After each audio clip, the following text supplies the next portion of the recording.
ఇంక చచ్చిన మా నాన్న నీకు ఇచ్చి పెళ్లి చేయరు. కాదు, నువ్వు అలా చేసేలా చేసావు. ఏంటన్నా అలా ఉన్నావు? వదినకి ఇంకా నీ మీద కోపం తగ్గలేదా? లేదురా, ఫోన్ చేస్తే కట్ చేస్తుంది. అలానే వదిలేస్తావేటన్నా, మళ్ళీ చెయ్యు. వద్దురా, తన కోపం తగ్గితే తనే చేస్తుందిలే. నువ్వు అలానే అంటావు కానీ నీ ఫోన్ ఏది? రే వద్దురా. హలో రాధా రాధా, ఒకసారి నేను చెప్పేది వినే. ఏం చెప్తావో చెప్పు. ఫోన్లో కాదే, ఒకసారి రోడ్డుకి రారాదా. నేను ఎక్కడికి రాను బావా, చెప్తే ఫోన్లో చెప్పు, లేకపోతే పెట్టే. ఏంటి అలా మాట్లాడుతున్నావు? ఒకసారి వస్తే నీ కొంపైన మునిగిపోద్దా? అన్నా నా కులుగా మాట్లాడనా.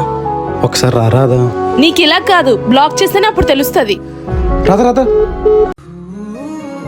నంబర్ బ్లాక్ చేసిందిరా. మరి చెయ్యదా? వదిన కాబట్టి నెంబర్ బ్లాక్ చేస్తున్నాను. అదే నేనైతే డిలీట్ చేసేస్తాను. అదేంట్రా అలా మాట్లాడుతున్నావు? మరి ఏంటన్నా, అమ్మాయిలతో ఎవరైనా ఎలా మాట్లాడతారా? నేను ఎప్పుడు ఏ అమ్మాయితో మాట్లాడలేదు కదరా, నాకెలా తెలుస్తుంది?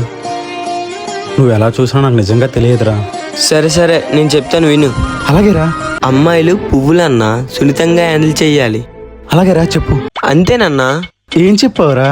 చెప్పాను కదన్నా, అమ్మాయిలు పువ్వులు సున్నితంగా హ్యాండిల్ చెయ్యాలి. అమ్మాయిలు పువ్వులు. హా, హా. అమ్మాయిలు పువ్వులన్నా. నీ అబ్బా. ఏంటన్నా ఇలా కొట్టావు? వదిన వస్తుంది అనుకుంటే ఎవడో వస్తున్నాడేటన్నా.